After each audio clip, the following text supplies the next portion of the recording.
Sediento de ti, la palabra, fuente de vida. Reflexiones diarias del Evangelio con el sacerdote Tony Díaz. Este programa es patrocinado por los misioneros claretianos de la provincia de los Estados Unidos y Canadá. Iniciamos.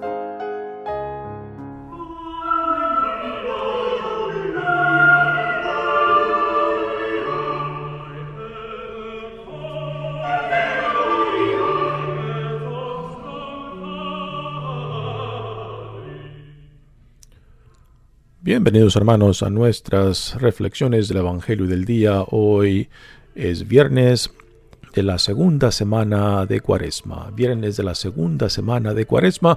El Evangelio de hoy viene de Mateos capítulo 21, versículos 33 al 43 y 45 al 46. En aquel tiempo Jesús dijo a los sumos sacerdotes y a los ancianos del pueblo esta parábola. Había una vez un propietario que plantó un viñedo, lo rodeó con una cerca, cavó un lagar en él, construyó una torre para el vigilante y luego la alquiló a unos viñadores y se fue de viaje. Llegado el tiempo de la vendimia, envió a sus criados para pedir su parte de los frutos a los viñadores. Pero estos se apoderaron de los criados, golpearon a uno, mataron a otro, y a otro más lo apedrearon. Envió de nuevo a otros criados en mayor número que los primeros, y los trataron del mismo modo. Por último, les mandó a su propio hijo, pensando: a mi hijo lo respetarán. Pero cuando los viñadores lo vieron, se dijeron unos a otros: este es el heredero, vamos a matarlo y nos quedaremos con su herencia. Le echaron mano, lo sacaron del viñedo y lo mataron. Ahora díganme, cuando vuelva el dueño del viñedo, ¿qué hará con esos viñadores? Ellos le respondieron: dará muerte terrible a esos desalmados y arrendará el viñedo a otros viñadores que le entreguen los frutos a su tiempo. Entonces Jesús les dijo: ¿no han leído nunca en la Escritura: la piedra que desecharon los constructores es ahora la piedra angular? Esto es obra del Señor y es un prodigio admirable. Por esta razón les digo que les será quitado a ustedes el reino de Dios y se le dará a un pueblo que produzca sus frutos. Al oír estas palabras, los sumos sacerdotes y los fariseos comprendieron que Jesús las decía por ellos y quisieron apedrearlo, pero tuvieron miedo a la multitud, pues era tenido por un profeta. Palabra del Señor. Muy bien, demos comienzo a nuestra reflexión. Estamos a fines de la segunda semana de la jornada cuaresmal. La invitación por parte de Dios y de la Iglesia está ahí para regresar al Señor. Y este es uno de los temas que nos presenta esta parábola, en el cual el tema central es el rechazo de Jesús como el enviado de Dios. Y por tanto, si rechazaron al enviado de Dios, están también rechazando a aquel que lo ha enviado, a Dios mismo, ¿no? Ahora, esta parábola Jesús la dirigió a los sumos sacerdotes y a los ancianos. Pero nosotros que la escuchamos hoy en día también se nos pregunta, particularmente en esta temporada de Cuaresma, ¿cómo es que andamos en nuestro caminar con Jesús, ¿no? Si estamos atentos a recibirlo y a seguirlo y a regresar a Él, o sea, la metanoia, la conversión, el reorientar nuestras vidas a donde Dios nos llama. Este es el tema central de la temporada cuaresmal, cuando somos invitados a hacer un discernimiento en dónde nos encontramos hoy en día en nuestro caminar con Cristo. ¿Cuáles son aquellas cosas que nos separan, que nos impiden, que nos roban de la dignidad que Dios dice que es nuestra, ¿no? Entonces, al hacer conciencia de aquellas cosas que nos privan, que nos roban, que nos encadenan, que nos roba de nuestra libertad. ¿De quién dice Dios que somos? Que vivimos en la libertad de los hijos e hijas de Dios, ¿no? Y haciendo conciencia de esto, pues entonces podemos nombrar aquello para poder presentarlo ante Dios y decirle a Dios con toda humildad: Señor, esto es lo que me separa tanto de ti como del prójimo, como de mí mismo. Y cuando uno reconoce, cuando uno nombra aquello que le impide, que le roba, que lo esclaviza, pues entonces hay la oportunidad de la conversión, del cambio, de pedirle a Dios que con su gracia nos ayude a reorientarnos nuevamente hacia donde Él nos llama. Este es el propósito de la Cuaresma. Es un llamado constante que Dios nos da para ir profundizando cada vez más en nuestra vida en Cristo, en nuestro caminar con Él. Dice el Evangelio de hoy: en aquel tiempo Jesús dijo a los sumos sacerdotes y a los ancianos del pueblo esta parábola. Aquí ya Jesús está en el Evangelio de Mateo, está ya en Jerusalén, ya ha entrado triunfalmente a Jerusalén, y son los sumos sacerdotes y los ancianos los que están de responsables del templo de Israel, que es el centro, que es el ombligo del culto judío de aquel entonces, ¿no? Y aquí Jesús, dirigiéndose a ellos, a los líderes religiosos, pues les da esta parábola en torno al rechazo que ellos están haciendo de Él mismo y de aquel que lo ha enviado a Él, a Dios mismo. Dice: había una vez un propietario que plantó un viñedo. La viña es un símbolo de Israel. Nos dicen algunos comentaristas que en el antiguo templo de Jerusalén, en la piedra del templo, estaba grabada en la piedra una viña que es un símbolo de Israel mismo. Israel está representado por una viña que Dios cuida, que Dios protege, pero que esta viña tiene que producir frutos del reino de Dios. Y ese es un tema también dirigido hacia nosotros que escuchamos este evangelio. Dice: plantó un viñedo, lo rodeó con una cerca, cavó un lagar, en él construyó una torre para el vigilante y luego la alquiló a unos viñadores y se fue de viaje, ¿no? Esta imagen de que el dueño arrienda el viñedo y espera que en el tiempo de la cosecha, en el tiempo de la vendimia, pues él reciba su parte como dueño de esta viña. Aquí puede hacer referencia al reinado que apenas está inaugurando en Jesucristo, y que es a Cristo que se está rechazando, o también puede hacer referencia a la segunda venida de Cristo, que mientras Él regresa, o sea, entre la ascensión y la segunda venida, pues es el tiempo en el cual vivimos hoy en día. Y la pregunta está ahí: ¿cómo estamos viviendo nuestra llamada de Dios en Jesucristo?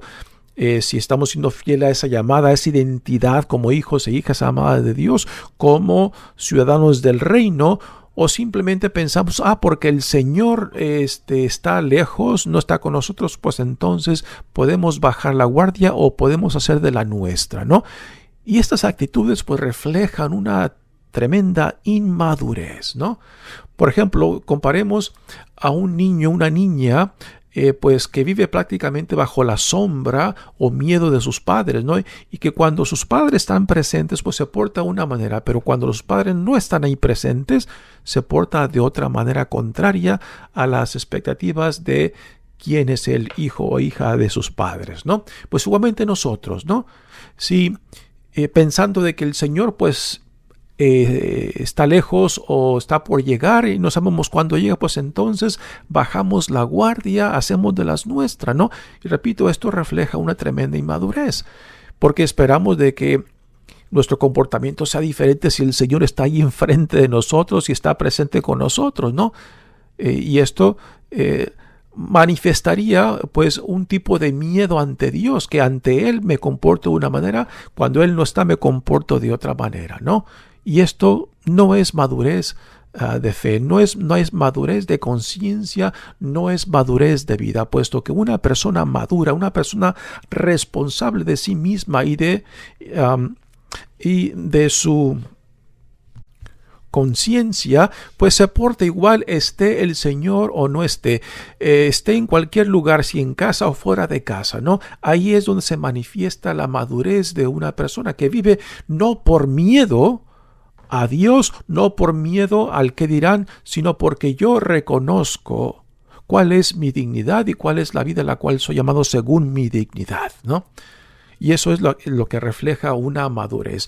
Y esta parábola, pues, entonces hace referencia a estos que han rechazado a Cristo, que están aquí representados por las autoridades judías, porque no saben cuándo el Mesías regresará y que por tanto el comportamiento que Jesús critica de ellos es un comportamiento hipócrita, de que lo que viven y lo que profesan, entre estos dos no hay una consistencia, y que por tanto lo que enseñan y lo que viven pues contradice lo que profesan como un pueblo de Dios, como la viña del Señor. Dice: llegado el tiempo de la vendimia, envió a sus criados para pedir su parte de los frutos de los viñadores. Aquí el fruto es el fruto que Dios espera como pueblo de él, o sea, los frutos del reino.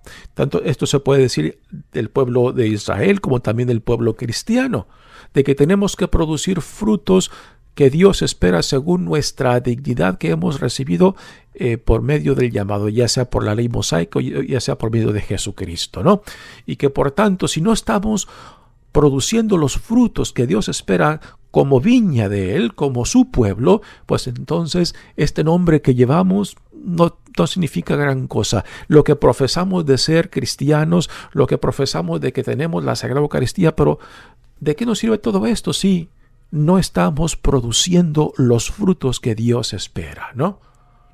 Y esto es hacer conciencia de lo que significa ser un discípulo de Jesucristo, un ciudadano del reino, hijos e hijas amados de Dios. No simplemente el repetir fórmulas, el repetir dogmas. Si esto no se hace realidad, no se hace carne, digamos, no se encarna en nuestra realidad. Y si no estamos produciendo los frutos, ¿frutos de qué? Frutos según los principios fundamentales del reino de Dios que Jesús nos modela. ¿Y cuáles son estos principios fundamentales? Es el amor, la compasión, la misericordia, la justicia de Dios. Son los valores en los cuales Jesús construye este reino. Y son los valores que somos llamados a asimilar, a ser nuestros, para que estos valores guíen, también cuestionen nuestra forma de ser y de vivir, particularmente en relación con otros. Y si esto no está produciendo los frutos que Dios espera como viña del Señor, como pueblo del Señor, pues no importa qué título nos pongamos, qué nombre nos demos, si esto no refleja ni la dignidad ni el tipo de vida que Dios espera como pueblo santo de Dios. Así que Dios envía o el dueño de la viña envía a sus empleados para que recojan la parte que le toca, y entonces esto vienen representando los diferentes profetas que Dios ha enviado, los profetas del Antiguo Testamento, como los profetas que aún Dios sigue enviándonos, ¿no? Y que cuando no respondemos a este llamado de Dios, a la santidad, a la rectitud, a producir los frutos del reino que somos llamados a producir como pueblo santo de Dios, pues entonces igualmente nosotros estamos rechazando no solamente a aquellos que Dios nos envía, sino también a Cristo que los envía, y también al que envió a Jesucristo, a Dios mismo, ¿no? Así que esta parábola, nosotros que la leemos hoy en día, debe de cuestionarnos. ¿Cómo va nuestro caminar en Cristo? Ahora dígame, Jesús pregunta, cuando vuelva el dueño del viñedo, ¿qué hará con esos viñadores? Ellos le respondieron: dará muerte terrible a esos desalmados y arrendará el viñedo a otros viñadores, y el que le entreguen los frutos a su tiempo y han dado una respuesta apropiada. Y por eso Jesús les dice de nuevo, al oír esas palabras, le dijo: por esta razón les digo que se les hará quitado a ustedes el reino de Dios y se le dará a un pueblo que produzca sus frutos. Pues igualmente a nosotros, ¿no? No podemos confiar simplemente con decir de que somos la iglesia de Cristo. ¿De qué sirve llevar el título ese, el nombre ese, si no estamos produciendo los frutos del reino? Y repito, esto no simplemente significa repetir fórmulas, decir ya cuántas veces he leído la Biblia, cuántas veces yo puedo repetir los dogmas de la iglesia, si todo esto en mí no está produciendo, si todo esto en nosotros como comunidad no está produciendo los frutos que Dios espera en nosotros, ¿no? La iglesia no existe para sí misma, la iglesia existe para el reino de Dios y es algo que seriamente tenemos que cuestionarnos. ¿Qué es lo que proyectamos como iglesia? Mi nombre es Padre Tony Díaz, misionero claretiano. Que Dios los bendiga. Este programa fue presentado por los misioneros claretianos de la provincia de Estados Unidos y Canadá, una congregación católica romana global de sacerdotes y hermanos que atiende las necesidades religiosas y pastorales de las comunidades vulnerables.